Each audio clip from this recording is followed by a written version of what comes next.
Well, fall has certainly fallen here in the interior of Alaska. Kind of chilly. It's been in the upper 30s pretty much all morning. And here it is early afternoon. And a few showers around. Michelle is out picking berries. And I'm out trying to find Michelle.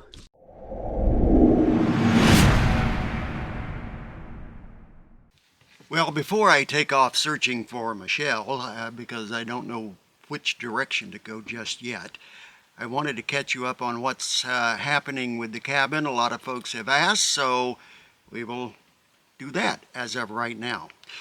First of all, the battery bank is being completely redone along with the electronics, and the solar system, as far as solar panels go, are pretty much staying the same. I am going to upgrade the wiring on some of them and see if I can't improve performance that way. We are using lead acid batteries. There will be 10 of them. We would prefer lithium, but we cannot get lithium batteries shipped to Alaska. We can go into Fairbanks and pay an extra $1,000 per battery to buy them, but the companies just cannot ship to Alaska. Like UPS, FedEx, all of them, they will not fly batteries up here. They will do it for a company. Let's say you own a company that deals in solar. They will be more than happy to bring batteries to you. But if you're an individual, forget it. It ain't going to happen. We have numerous battery manufacturers who have asked to collaborate with us and let us feature their batteries on our channel. Unfortunately, when it gets down to the point of getting the batteries to us, it all falls apart. So we're going with lead acid. And what we're using is the Superstart Marine Deep Cycle batteries. Like I said, there'll be 10 of those. We're also replacing the MX Moonfree 5,000 watt inverter, mainly because it's only 2 years old, but it won't handle more than 500 watts now. And I have looked on the helplines and everything to figure out what's going on, and it's just degrading to the point that internally, electronically, that it just can't handle much wattage. So what I am replacing it with is this. This is a Johnson pure sine wave solar inverter. It's a 2500 watt. With a maximum start of 5,000. So it came with very good ratings and a little moderately expensive, but we're gonna give it a try and just see how it works out for us.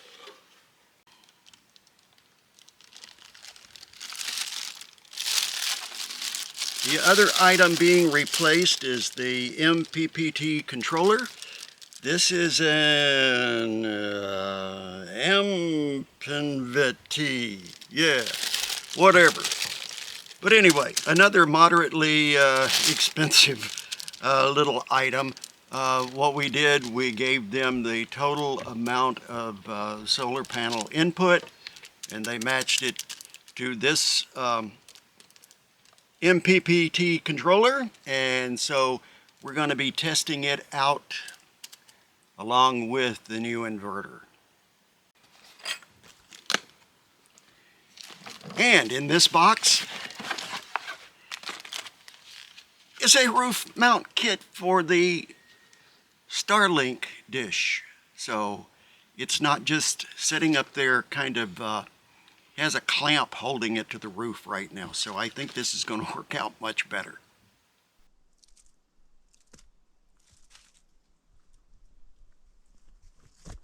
Okay, now that you know what's coming up, let's get out this trail and see if we can locate Michelle.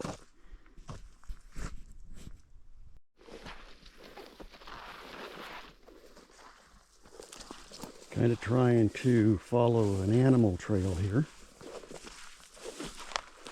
which is not that easy.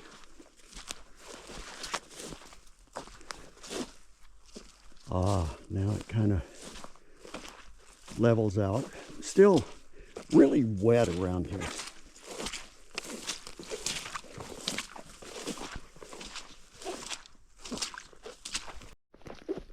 Are you on the trail? Off the trail?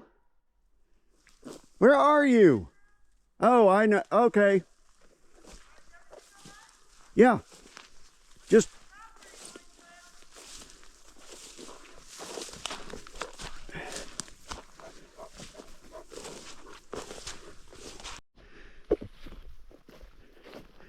No, I'm just trying to show people what it takes to find you and then keep up with you.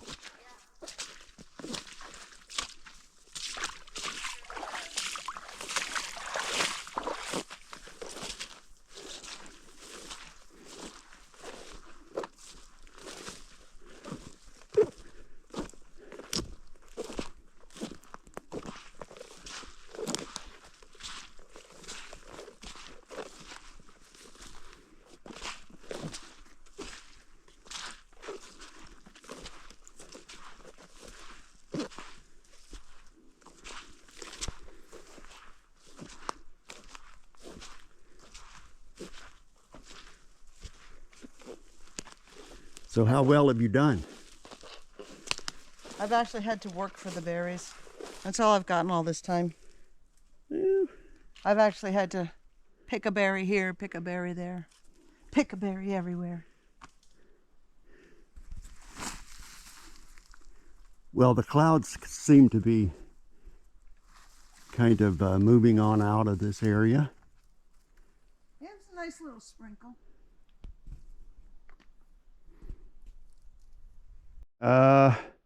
No, not till later. Okay, so I can stay out here and hunt cranberries. You can stay out here and hunt cranberries, yes.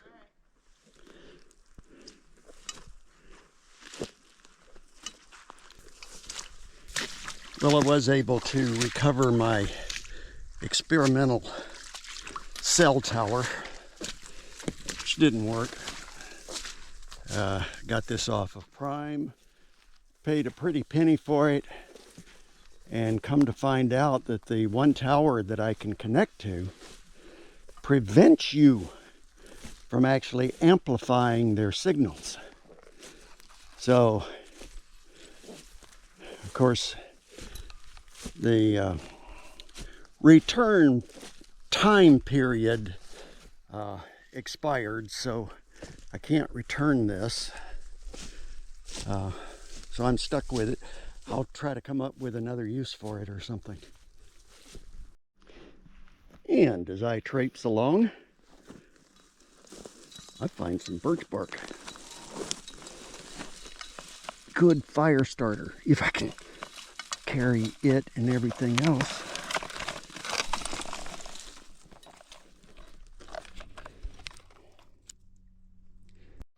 Fall projects right now, well, if it dries up enough, we get all of these leaves raked up and they get put into a compost pile underneath and on top of this boat here is 3/8 plywood that has to be hauled back to the back. I have to find a home for everything up here for the winter.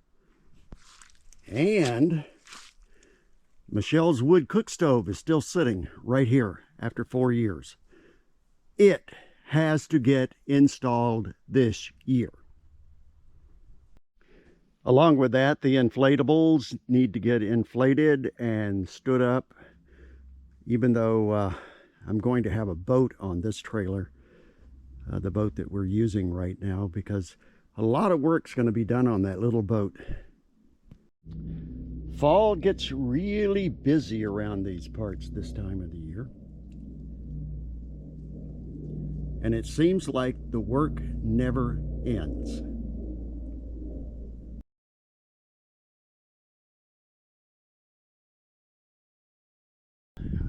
Our lows at night in the low to mid 30s, highs during the day in the low 40s.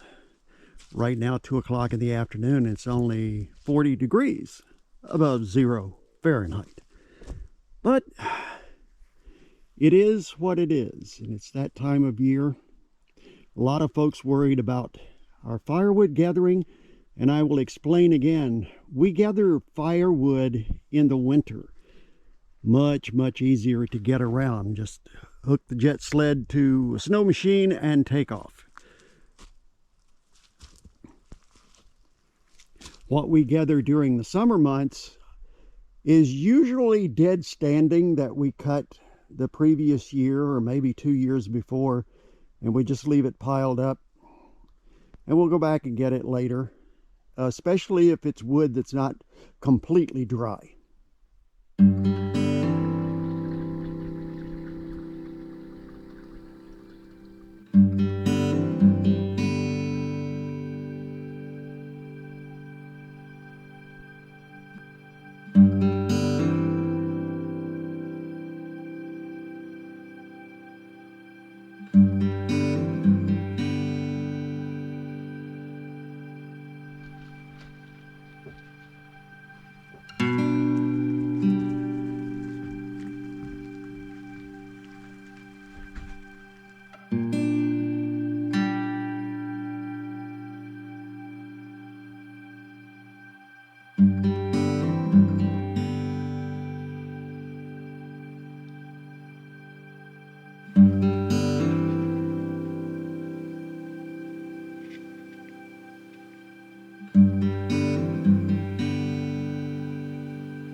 Well, thanks everybody for watching. If you would, like this video, share it to your favorite social media platform, and if you're watching on a mobile device, hype the video. That really helps us out a lot.